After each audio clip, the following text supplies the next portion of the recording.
Indian consumer tech space में पिछले कुछ सालों में काफी वैल्यू क्रिएशन देखने को मिला है। यही वजह है कि भारत में आज 40 यूनिकॉर्न्स हैं जो इस सेक्टर में अपनी मजबूत पकड़ बना चुके हैं। पिछले 2 सालों में कोविड के चलते डिजिटल पेनिट्रेशन क्या बढ़ा कि इस सेक्टर की पूरी तकदीर ही बदल गई है। अब बढ़ते डिजिटलाइजेशन और ई कॉमर्स के चलन से 2025 तक भारत में 35 से 40 करोड़ ऑनलाइन शॉपर्स होंगे। ये मानना है बीसीजी मैट्रिक्स पार्टनर्स इंडिया की एक रिपोर्ट का। इंडियन कंज्यूमर टेक स्पेस पर इनकी डिटेल रिपोर्ट ये भी कहती है कि social media and photo video apps जैसे कि इंस्टाग्राम एंड फेसबुक पर लोग पिछले 3 सालों में कम से कम 2 गुना ज्यादा वक्त बिता रहे हैं। यानी कि प्लेटफॉर्म्स अब ऑनलाइन कॉमर्स का एक नया माध्यम बन चुके हैं। अब क्या है भविष्य भारतीय कंज्यूमर टेक स्पेस का, इसी पर बात करने के लिए मेरे साथ हैं मैट्रिक्स पार्टनर्स इंडिया के प्रिंसिपल सिद्धार्थ अग्रवाल। सिद्धार्थ, स्वागत है आपका सीएनबीसी आवाज पर। एक बहुत डिटेल रिसर्च आपने और ऑफ कोर्स बीसीजी ने की है। अलग अलग कंपनियों के माध्यम से दरअसल मैट्रिक्स भी कंज्यूमर टेक स्पेस को काफी क्लोजली ट्रैक करता है और काफी क्लोजली मेंटोर भी करता है। लेकिन पिछले 5-10 सालों में जो भी ग्रोथ देखने को मिली courtesy all the companies like Zomato, Swiggy, Ola, सवाल यही है अब नई growth, next wave of growth किस तरह की कंपनियां, किस तरह के मॉडल से आती हुई दिखाई देगी? फर्स्ट ऑफ ऑल बहुत शुक्रगुजार सीएनबीसी का मुझे चैनल पे बुलाने के लिए। जो आपने सवाल पूछा बहुत रेलेवेंट है। बहुत लोग हमसे भी पूछते हैं आके कि अभी तक तो बहुत अच्छी ग्रोथ आई है, आगे कहाँ से आएगी। मैट्रिक्स और बीसीजी मिलके हम दोनों ने एक रिपोर्ट बनाई है। इसके ऊपर हमें लगता है ग्रोथ 3 फैक्टर से आ सकती है। पहला अगर देखेंगे तो अलग अलग कैटेगरीज हैं। शुरू में इंडिया में मोबाइल फोन्स सबसे ज्यादा बिकते थे मार्केट प्लेसेस पे।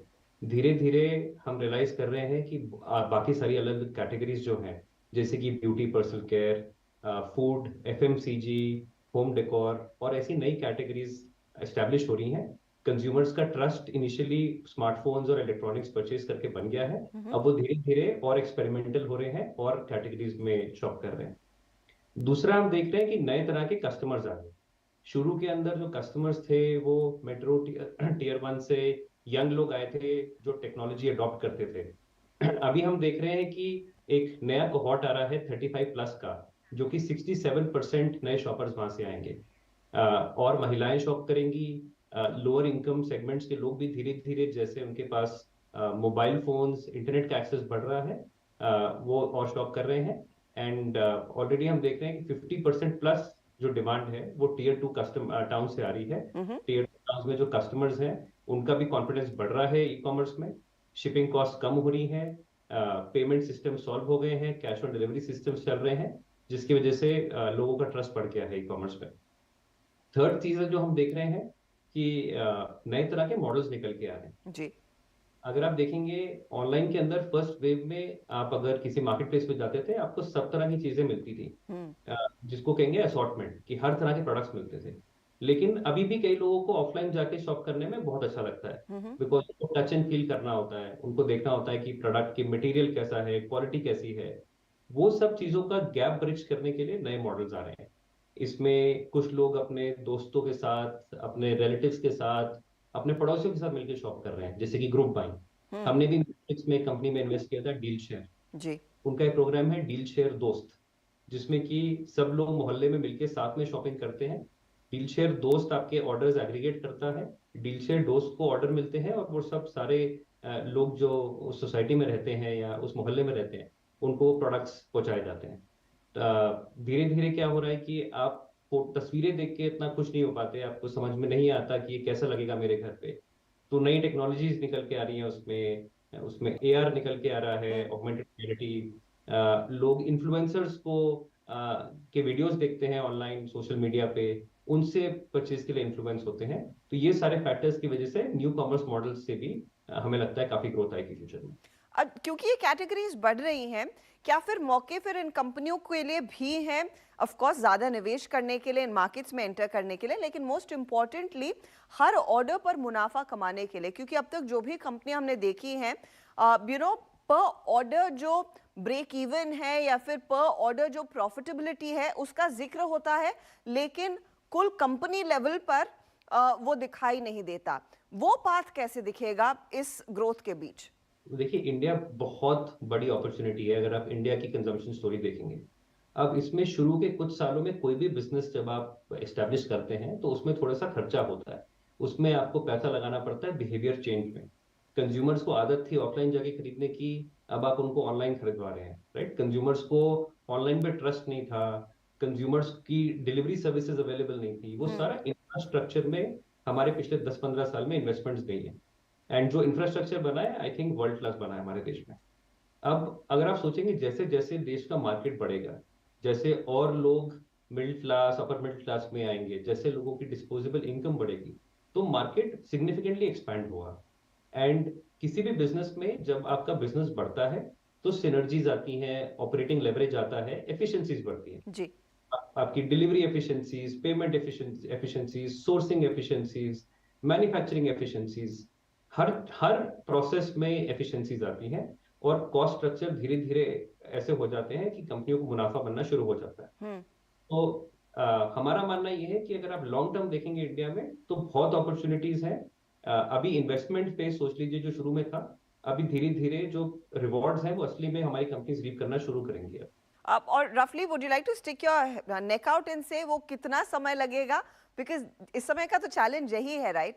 सिद्धार्थ, जब हम नायका की बात करते हैं, जब हम जोमेटो की बात करते हैं, क्योंकि ये लिस्टेड कंपनियां हैं, तो उनको उदाहरण लेके लोग फिर सवाल पूछते हैं कि बाकी जो कंपनियां लाइन लगाकर खड़ी हैं, चाहे वो मामा अर्थ हो जिसका आईपीओ आने वाला है, चाहे वो ओला हो जो सोच रहा था आईपीओ लाने की, उनकी पाथ टू प्रॉफिटेबिलिटी क्या रहेगी? क्या आपको लग रहा है ये कंपनियां ज्यादा प्रॉफिटेबल रहेंगी, ज्यादा जल्द प्रॉफिटेबल रहेंगी versus what's happened with Nykaa and Zomato? बिल्कुल आप सही कह रही हैं। I would like to stick my neck out and say हमारी रिपोर्ट में भी हमने कवर किया है एक सेक्शन में कि कंपनियां धीरे धीरे जैसे आ रही हैं उनको बड़ा मार्केट मिल रहा है और जल्दी प्रॉफिटेबल हो रही है। तो जो कंपनियां 5 साल के अंदर में प्रॉफिटेबल हो रही हैं वो आजकल ज्यादा हो रही हैं कंपेयर टू जो पहले बनी थी। सो वो तो ऑलरेडी ट्रेंड दिख रहा है। जितने हमारे बड़े बड़े एट स्केल कंज्यूमर ब्रांड्स हैं ऑलरेडी प्रॉफिटेबल हैं। मार्केट प्लेसेस में थोड़ा टाइम लगता है बिकॉज आप डिस्ट्रीब्यूशन बनाते हैं, मल्टीपल ब्रांड्स बेचते हैं। अगर मैं आपको मैक्रो व्यू थोड़ा देता हूँ, हमारे पिछले 75 सालों में सिंस इंडिपेंडेंस हमारी इकोनॉमी अभी $3.5 ट्रिलियन पे पहुंची है। अगले 5 से 10 साल के अंदर हमारी जीडीपी ग्रोथ नॉमिनल को 10 से 11%, अभी लेटेस्ट आप फोरकास्ट लेके चलेंगे तो 5.9 से 6.5% के बीच में रियल जीडीपी ग्रोथ होगी। तो जो हमारी जीडीपी होगी $7 से 10 ट्रिलियन की हो जाएगी। हमारी आबादी बढ़ रही है लेकिन इतनी तेजी से नहीं बढ़ रही है। इससे क्या होगा? इससे हमारी पर कैपिटा इनकम बढ़ेगी। जी। चाइना में 2007 में 3.5 ट्रिलियन पे थे, हम कहीं मान लीजिए 10-12 साल पीछे हैं हमसे थोड़ा सा। अब जब आपकी पर कैपिटा इनकम बढ़ती है तो पहले आप मैस्लोव्स हायरार्की सोचेंगे तो पहले आप एसेंशियल्स करते हैं, पहले आप रोटी कपड़ा सबके बारे में सोचते हैं। जब वो पूरा हो जाता है फिर आपकी डिस्क्रेशनरी परचेजेस खुलती हैं। उसके बाद आप सोचते हैं कि आपका लाइफस्टाइल इंप्रूव हो जाए, राइट? आप अच्छे जगह खाने जाते हैं, आप और अच्छी चीजें खाते हैं, घर को और संवारते हैं, खुद पे ब्यूटी पे खर्चा करते हैं, अपने वेलनेस पे। तो ये सारी चीजें देखते हुए हम मानते हैं कि ये बहुत ही अमेजिंग अपॉर्चुनिटी है जो इंडिया में खुलने वाली है। अक्रॉस द ग्लोब अगर आप लेटेस्ट रिसर्च देखेंगे जो निकल के आई थी, India is the only economy जहां डीग्रोथ का चांस इज नियर जीरो। अगले 10 साल में हमारे पास जो अपॉर्चुनिटी है कंज्यूमर टेक कंपनीज के लिए, आई थिंक दुनिया में वो कहीं नहीं है। इसलिए आप देखेंगे बाहर से कंपनियां भी इंडिया एंटर करते जा रही है। जी हाँ। ओवरऑल जैसे मैंने कहा कि ये सिर्फ it's a matter of time. बड़े इंस्टीट्यूशन बनने में टाइम लगता है। सारे के सारे ग्राउंड वर्क पूरा का पूरा बन चुका है, logistics, infrastructure, smartphone, internet penetration. अब सारी कंपनियां बहुत अच्छे से कैपिटलाइज करके प्रॉफिट्स बना सकती हैं। थोड़ा सा पेशेंस रहना पड़ेगा। 5 to 10 ईयर्स में everything is going to look very good. अब मैं आपसे अब ये समझना चाहूंगी कि ये बाकी के जो नए प्लेयर्स आए हैं टेक्नोलॉजी के आधार पर अपने बिजनेस को बढ़ा रहे हैं और मॉडल और बेस भी वही है। अब मैं आपसे ये समझना चाहूंगी, जब जनरेटिव एआई आ रहा है, जब ओएनडीसी जैसे मॉडल्स आ रहे हैं, इन कंपनियों के लिए क्या बिजनेस करना फिर और आसान हो जाता है या फिर उनके लिए एक बहुत नई प्लेइंग फील्ड खुल जाती है जहां पर वो और कुछ एक्सपेरिमेंट कर सकते हैं और शायद और बेहतर डिलीवर कर सकते हैं? आई थिंक जो आप कह रहे हैं बिल्कुल सही। पहला तो आप देखिए इंडिया में जब यूपीआई आया था उससे क्या वेव आई है डिजिटल पेनिट्रेशन की। मैं खुद पेटीएम में होता था काफी साल पहले और जब मार्केट में जाता था तो मर्चेंट्स जो है डरते थे क्यूआर लगाने से पहले। आजकल आप देखिए हर कोई क्यूआर है, मतलब मेरे घर पे जितनी भी सर्विसेज आती हैं, maids, everyone is accepting digital payments. Correct. इसी तरह से अगर आप देखेंगे ओएनडीसी आया है, ओएनडीसी डेमोक्रेटाइज कर रहा है supply side and demand side पे एक्सेस।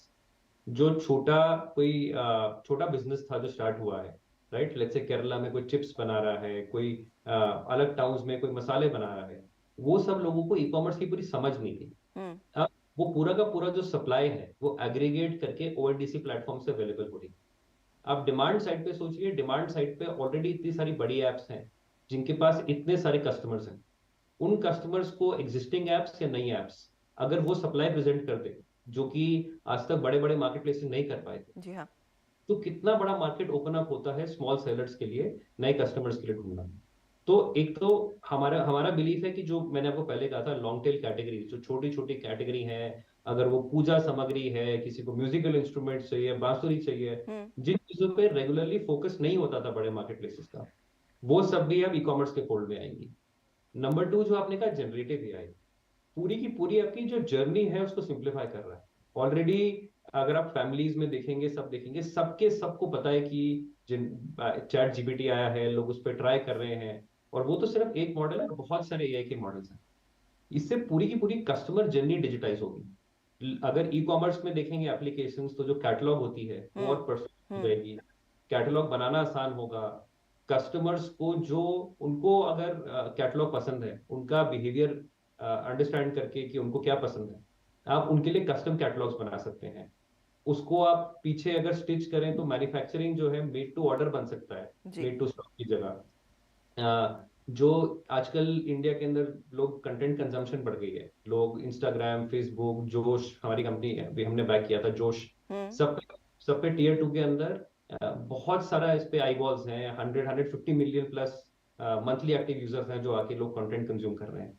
तो उन वहां पे फिजिकल इन्फ्लुएंसर्स हैं, डिजिटल इन्फ्लुएंसर्स आ रहे हैं। कस्टमर सपोर्ट सोचेंगे लोग जब आते हैं कोई पीड़ा लेके, कि मेरी डिलीवरी नहीं हुई, या प्रैक्टिकल इशू, या सिर्फ समझने के लिए कि क्या खरीदूं, इसके बारे में कुछ और बता दीजिए, जी। वो चीजें एआई सिंप्लीफाई कर रहा है। तो पूरी की पूरी अगर जर्नी सिंप्लीफाई हो जाएगी तो आपकी जो बिजनेसेस हैं और कैपिटल एफिशिएंटली बन सकते बहुत इंटरेस्टिंग फाइंडिंग्स है इस पर्टिकुलर रिपोर्ट की। बहुत बहुत शुक्रिया हमारे लिए समय निकालने के लिए। मैं आपसे इजाज़त लूंगी एंड किसी दिन आपको इस मंच पर दोबारा बुलाएंगे, क्योंकि आपने कई सारी कंपनियों को ऑफ कोर्स बैक किया है, तो उन कंपनियों की ग्रोथ स्टोरी पर भी बात होगी। फिलहाल बहुत बहुत शुक्रिया हमारे लिए समय निकालने के लिए। धन्यवाद। चलिए, इसी के साथ आवाज एंटरप्रेन्योर में हम लेंगे आपसे इजाजत, लेकिन आपको हमारा कार्यक्रम कैसा लगा इसका फीडबैक आप हमें जरूर दें। अगले हफ्ते फिर मुलाकात होगी। Good bye, take care.